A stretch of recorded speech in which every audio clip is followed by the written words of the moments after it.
Violence, হিংসা অথবা সহিংসা, আমরা যাই বলি না কেন, এখনকার বর্তমান পরিপ্রেক্ষিতে এই ভায়োলেন্স নিয়ে আমাদের কথা বলতেই হচ্ছে। আমরা আমাদের চারপাশে প্রতি মুহূর্তে, একেবারে ছোট্টবেলা থেকে শুরু করে মৃত্যুর আগে অবধি, মেয়েরা, মহিলারা, শিশুরা, এমনকি পুরুষরাও নানা রকম ভায়োলেন্সের বা হিংসার মুখোমুখি হই। এই হিংসা কি সেটা আমরা সঠিকভাবে সংজ্ঞায়িত করতে পারবো না। কাকে হিংসা বলে, কতটা হিংসা, কতটা হিংসা নয়, কোন জায়গায় হিংসা হবে, কোন জায়গায় হিংসা হচ্ছে না। তো এই অবস্থায় গত কয়েক মাসে কলকাতা শহরে যে অনির্বচনীয় একটা পরিস্থিতি তৈরি হলো, সেই পরিস্থিতির দিকে যেতে গেলে বা সেই পরিস্থিতির কথা ভাবতে গেলে আমাদের হিংসা নিয়ে নানা রকম চিন্তাভাবনা মনে আসছে। আমরা হিংসা, একটি মেয়ে ছোট বয়স থেকে নানা রকম হিংসার মুখোমুখি হয়। ধরুন, আমরা যখন ছোট থাকি তখন আমাদের সবচেয়ে সুরক্ষিত যে পরিবেশ আমাদের বাড়ি, সেই বাড়িতেও কি আমরা সম্পূর্ণ নিরাপদ? আমার মনে হয় নই। একটি বড় পরিবার, সেই পরিবারে একটা ছোট্ট মেয়ে মানুষ হচ্ছে, সে বলতেও পারছে না তার প্রতি কী ধরনের হিংসা, এবং সেটা অবশ্যই অনেক ক্ষেত্রেই যৌন হিংসার পর্যায়ে চলে যায়, যেটা বাড়ির লোকেরাও বুঝতে পারে না। তার মা, তার বাবা বা অনেকে অন্যরকমভাবেও বুঝতে পারে না। এই জায়গা থেকে দেখতে গিয়ে হিংসাকে কয়েকটা ভাগে ভাগ আমরা করতে পারছি। আমাদের সমাজে, আমাদের পরিবেশে নানা রকম ধর্ষণ, গণধর্ষণের কথা তো আমরা জানি, তার সঙ্গে আরও অনেক কিছু আছে। ধরুন, যেগুলো দেখা যাচ্ছে, দেখা যেটা যাচ্ছে সেটা আমরা স্পষ্ট বুঝতে পারছি, কিন্তু অনেক কিছু দেখা যাচ্ছে না, যেটা ব্যাখ্যাযোগ্যও নয়, অথচ যার সঙ্গে ঘটছে সে সেটা বুঝতে পারছে, বোঝাতে পারছে না। সেটাও কিন্তু তাকে ক্রমশ এমন জায়গায় ঠেলে দিচ্ছে যে তার মাত্রা ছাড়িয়ে গেলে তার মানসিক অসুবিধা হবার সম্ভাবনা থেকে যাচ্ছে। যৌন হেনস্থা আছে, শিশুদের প্রতি হেনস্থা আছে, শিশুদের প্রতি যৌন আক্রমণ আছে। এগুলোর সঙ্গে এই সমাজে যেটা সব থেকে বলবো না, অন্যতম প্রধান ভারতীয় সমাজে গুরুত্বপূর্ণ যেটা, সেটা হচ্ছে গার্হস্থ্য হিংসা। আমি কিছুটা বোধহয় ভুলও বললাম, ভারতীয় সমাজ নয়, সারা পৃথিবীর সমাজে গার্হস্থ্য হিংসা একটা অত্যন্ত বড় জায়গা জুড়ে আছে। তার জন্য নানা রকম পদক্ষেপ দেশে বিদেশে নেওয়া হয়ে থাকে। এই গার্হস্থ্য হিংসার চেহারাটা কি, কোনটাকে গার্হস্থ্য হিংসা বলবো? শুধুমাত্র মারধর করা, বর এসে বউকে পেটাচ্ছে সেটা, শাশুড়ি, ননদ কিংবা বাড়ির অন্য সদস্য বধূর গায়ে আগুন ধরিয়ে দিল বা কোনো একটা মেয়ের গায়ে আগুন ধরিয়ে দিল, সেটা? সম্ভবত তার বাইরেও আরও অনেক কিছু আছে, ওই যেটা বললাম, যেটা বোঝা যায় না, যেটা দেখা যায় না।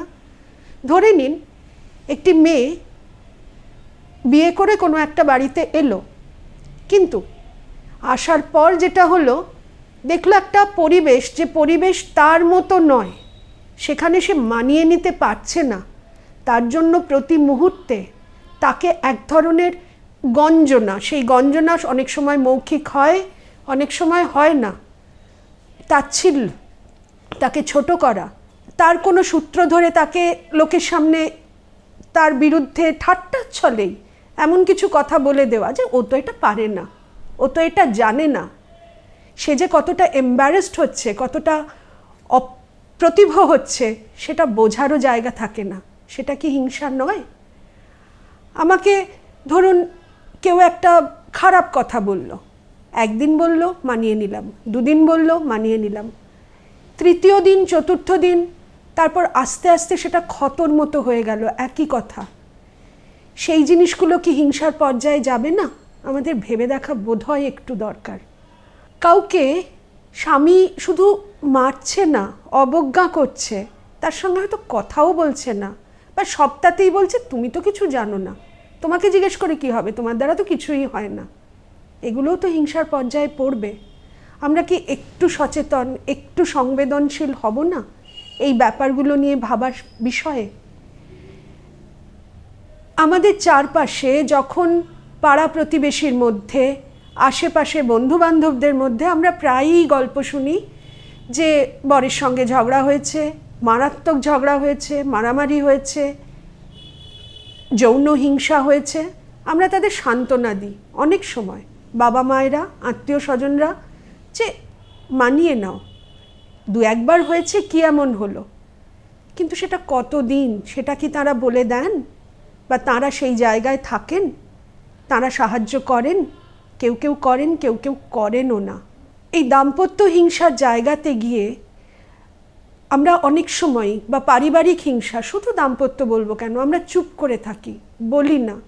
কারণ আমাদের ভেতরে মজ্জাগতভাবে যে ধারণাটা আমরা পুষে নিয়েছি, বা আমাদের ছোটবেলা থেকে শেখানো হয়েছে যে পরিবারের কথা পরিবারেই থাকুক, বাইরে না যাক। এবার এই যে পরিবারেই থাকুক, পরিবারের সম্মান রক্ষা, তার সঙ্গে কোথায় যেন নিজের সম্মানটাকেও জড়িয়ে নিয়েছি, ভুলভাবেই নিয়েছি, সেটাকে বলতে না পারা। আমাদের ভেবে দেখা দরকার এটাকেও আমরা কতদিন এটাকে আমরা মেনে নেব, কিভাবে নেব। এই গার্হস্থ্য হিংসা নিয়ে আমাদের ভারতে অনেক রকম আইন কানুন তৈরি হয়েছে। তার মধ্যে PWDVA অ্যাক্ট, যেটা 2005 সালে, সেটা অন্যতম। সেটা একটা বড় পদক্ষেপ নেওয়া হয়েছিল। আমাদের যারা আইন তৈরি করেন তারা, নারীবাদী সংগঠনগুলো, লয়ার্স কালেকটিভ, এরা সবাই মিলে অনেক আলাপ আলোচনার পর এই বিলটি পাস করেছিল। তাতে কতগুলো গুরুত্বপূর্ণ জিনিস ঘটেছিল। এক নম্বর হচ্ছে যে সেখানে গার্হস্থ্য হিংসার পরিধিটাকে অনেকটা বাড়িয়ে নেওয়া হয়েছিল। যেমন শুধুমাত্র পণের জন্য মৃত্যু বা বধূর ওপরে অত্যাচার, সেটা নয়।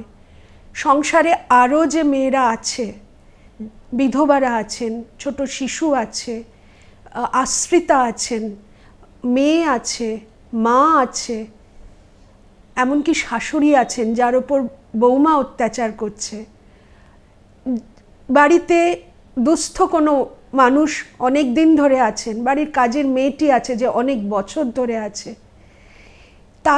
তাদের সবাইকে এর ভেতরে যুক্ত করা হয়েছিল।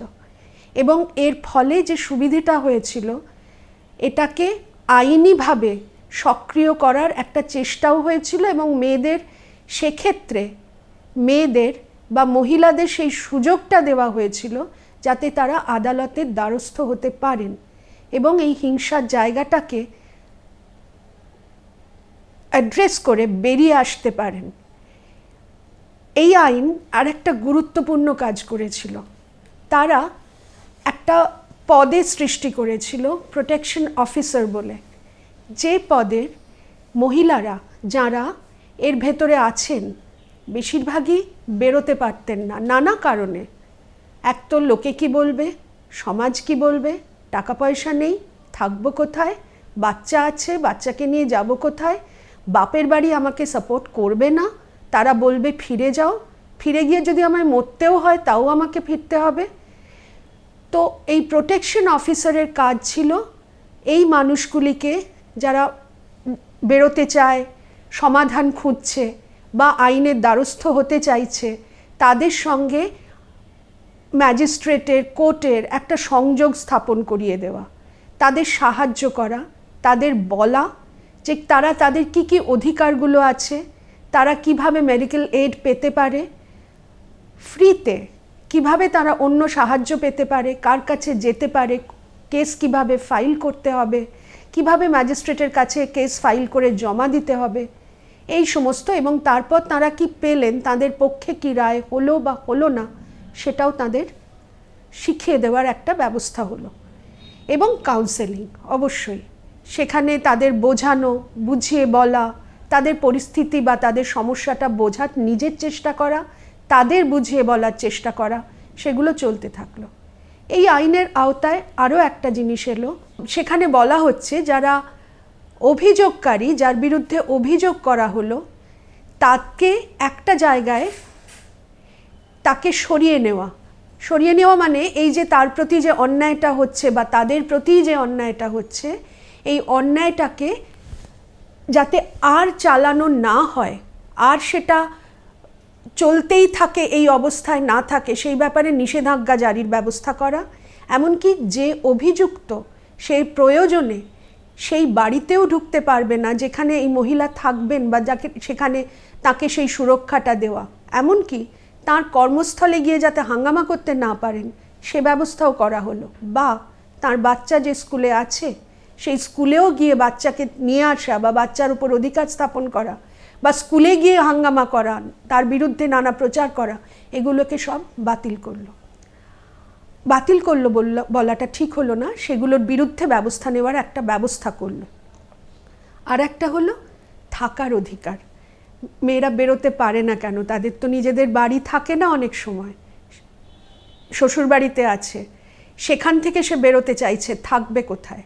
বা বাপের বাড়িতেই আছে, বাপের বাড়ির লোকেদের দ্বারাই ভীষণভাবে সে অসুরক্ষিত বোধ করছে, তার উপর অত্যাচার হচ্ছে, তাকে সম্পত্তি থেকে বেদখল করা হচ্ছে, সে যাবে কোথায়?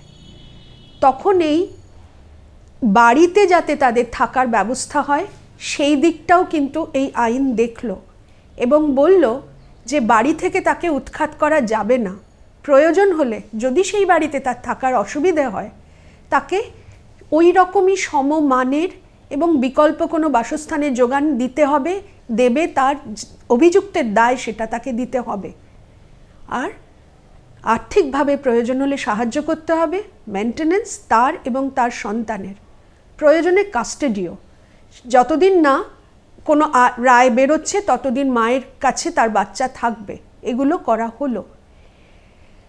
এখন এই যে দাম্পত্য হিংসার ঘটনাগুলো ঘটছে সেটা কিন্তু আমার মতে এটা একটা দৈনন্দিন হিংসার জায়গায় পৌঁছেছে। দৈনন্দিন হিংসা মানে যেটা রোজ ঘটছে আমার জীবনে, প্রথমে হয়তো একটু অল্পভাবে, আমি এতক্ষণ যেটা বললাম সেটা একটা ব্যাপক জায়গায়, বিরাট জায়গায়, একটা এক্সট্রিম পয়েন্টে বললাম, কিন্তু রোজ একটা ঘটছে যে এই হিংসার একটা দৈনন্দিন জায়গা, রোজকার হিংসা, সেই হিংসাটা থেকে বেরোনোর উপায় কি? সেখানেও কি আমরা গিয়ে আদালতের দ্বারস্থ হব? বা সেই হিংসাটা আমরা চিনব কি করে? সেটা সেই দৈনন্দিন হিংসার জায়গাতেই কিন্তু গার্হস্থ্য হিংসাটাও এসে পড়ছে। রোজকার এই ঘটনা, রোজ এই রোজকার ব্যাপার থেকে বেরোনোর একটা জায়গা আমাদেরই তৈরি করতে হবে। সেটা কিভাবে, সেটা ভেবে আমাদেরই বার করতে হবে। তার জন্য সচেতন হওয়াটা দরকার, আমাদের এই নিয়ে কথা বলাটা অনেক বেশি দরকার। এবং এই যে ঘটনাগুলো আমরা জানতে পারি সেটা যদি আলোচনার জায়গায় নিয়ে আসা যায়, নিজেদের মধ্যে, বন্ধুবান্ধবের মধ্যে, পরিবারের মধ্যেও যদি কথা বলা যায়, তাহলে হয়তো অনেকটা সুবিধা হতে পারে। আর একটি মেয়ে বা ছেলে যখন, বা শিশু, সে যখন বড় হচ্ছে তখন থেকেই বাবা মা বা পরিবারের অন্যান্য লোকেরা বা অন্যান্যরা যারা তার কাছে আসে তাকে যদি তখন থেকেই সচেতন করে তোলা হয় যে এটা করা যায় না, এটা বলা যায় না, ওই বাচ্চা, তুমি ছেলে, পুত্র সন্তান, তুমি তোমার বোনকে এভাবে বলতে পারো না, এইগুলো যদি শেখানো যায় তাহলে হয়তো একটা সুসমাজ বা সুনাগরিক সমাজ গড়ে উঠবে। এবং আমাদের চারপাশে এই যে আমাদের ক্রোধের একটা বহিঃপ্রকাশ ঘটলো, এটা কি শুধুমাত্র একটা ঘটনাকে কেন্দ্র করে ঘটলো? ঘটনা একটা কেন্দ্রে আছে ঠিকই, 100 বার আছে, কিন্তু আমাদের মনের ভেতরে যেগুলো বহুদিন ধরে জমা হয়ে আছে, নিজের বাড়িতে, নিজের কাজের জায়গায়, নিজের পরিবারের জায়গায়, নিজের এই যে মান অপমান, ক্রোধ, ক্ষোভ, আমার মনে হয় সব কিছু মিলেমিশে একটা ব্যাপক বহিঃপ্রকাশ ঘটলো। এই বহিঃপ্রকাশের জায়গা থেকেই মানুষ প্রতিবাদ করতে শিখল, যে প্রতিবাদটা একটা সামাজিক প্রতিবাদ হয়ে উঠল, যে সমাজ আমরা চাই, আমরা নিশ্চিন্তে নিরাপদে সুরক্ষিতভাবে আমরা এবং আমরা সকলে বাঁচতে চাই। এই বাঁচার জায়গাটা তৈরি করার জন্যই বোধহয় এগুলো ঘটেছিল। আর একটা জিনিস আমার বলার মনে হয়েছে, যেটা হচ্ছে শহর অঞ্চলে আমরা অনেক বেশি সচেতন, আমাদের অধিকার সম্বন্ধে অনেক বেশি সচেতন। সেটা খুবই একটা শিক্ষার তার জায়গা আছে, এক্সপোজারের জায়গা আছে, আমরা চারপাশে দেখছি, বন্ধুবান্ধবদের ক্ষেত্রে শুনছি। আমি উইমেন স্টাডিজে ছিলাম, আমি জানি, কিন্তু যে মেয়েটা উইমেন স্টাডিজের নয়, সে হয়তো একটা সাধারণ বলবো না, একটা গ্রামের স্কুলে পড়ছে, সে হয়তো সেভাবে সেটা জানে না, কিন্তু সেই জানার জায়গায় তারা যাতে পৌঁছতে পারে সেই ব্যবস্থাটা করা। এবার ধরুন যে রিপোর্টগুলো আসছে, রিপোর্টের যে ব্যাপারগুলো হচ্ছে, গার্হস্থ্য হিংসাই বলুন এবং অন্যান্য হিংসার কথাই বলুন, সেগুলো শহর অঞ্চলে ঘটলে যতটা বেশি দৃষ্টি আকর্ষণ করছে, গ্রামে কতটা হচ্ছে আমরা জানতেও পারছি না। এবং এই যে সাইলেন্স, এই চুপ করে থাকা, এই চুপ করে থাকার ফলে অনেক কিছু আমাদের জানার বাইরে, অভিজ্ঞতার বাইরে চলে যাচ্ছে। এই অভিজ্ঞতার বাইরে থাকাটা নিরাপদ নয়। এটা যতটা বেশি লোকের কাছে প্রচারে থাকবে, যতটা প্রচার করা হবে, ততটাই এটা একটা নতুন কোনো আইনের দিকে যেতে পারে, নতুন কোনো সমাধানের দিকে যেতে পারে। এবং ধনী দরিদ্র, প্রথম বিশ্ব, তৃতীয় বিশ্ব, তার যে ভাগাভাগিগুলো হয়, একটা বিভাজন তৈরি হয়ে যায়। আমার মতে এই বিভাজনটাও বোধহয় খুব একটা কাজের হচ্ছে না। এই বিভাজন থেকে বেরিয়ে আসাটাও আমাদের খুব দরকার। সেই দরকারি জায়গাটা আমাদের মাথায় রাখতে হবে। এবং আরও একটা জিনিস মাথায় রাখার, যে আমার মনে হয় যদি আমরা কাউকে কোনোভাবে সাহায্য করতে পারি, কোনোভাবে, আমার একটা ছোট ঘটনার কথা মনে পড়ছে আমার নিজের। সেটা হচ্ছে তখন আমি অতটা অ্যাওয়্যার ছিলাম না, ভয় পেয়েছিলাম। আজ হলে কি করতাম আমি জানি না। আমার বাড়ির কাছে একটি মেয়ে, মহিলা, অনেক বছর আগে, সে এরম ফুটপাথে বসেছিল দেয়ালে পিঠ দিয়ে এবং সবাইকে জিজ্ঞেস করছিল, আমায় কোনো কাজ দিতে পারো, আমায় কোনো কাজ দিতে পারো, আমায় কোনো কাজ দিতে পারো। আমি খুব আস্তে করে পাশ থেকে সরে গিয়েছিলাম। তার জামা কাপড় ভালো অবস্থায় ছিল না, ছেঁড়াখোঁড়া অবস্থায় ছিল। আমি তাকে কোনো সাহায্য করিনি। এখন হলে হয়তো আমি কোনো জায়গায় পৌঁছবার চেষ্টা করতাম, কাউকে বলার চেষ্টা করতাম, পরে করেছি, এখন আর সেই মুহূর্তে করিনি। এটা আমার আজও মনে হয় যে আমি কেন পারিনি। আমিও ছোট ছিলাম তখন, কিন্তু ছোট মেয়েদেরও জানার অধিকার আছে। আমি পরে দেখেছি আমি ওই বয়সে যেটা পারিনি, পরবর্তীকালে ওই বয়সের মেয়েরাই কিন্তু অন্যদের সাহায্য করেছে, ফলে তারা অনেকটা সচেতন হয়েছে। আমি অতটা সচেতন ছিলাম না। সেই সচেতনতা তাই ভীষণ দরকার, এই জায়গাটা আমার মনে হয়েছে।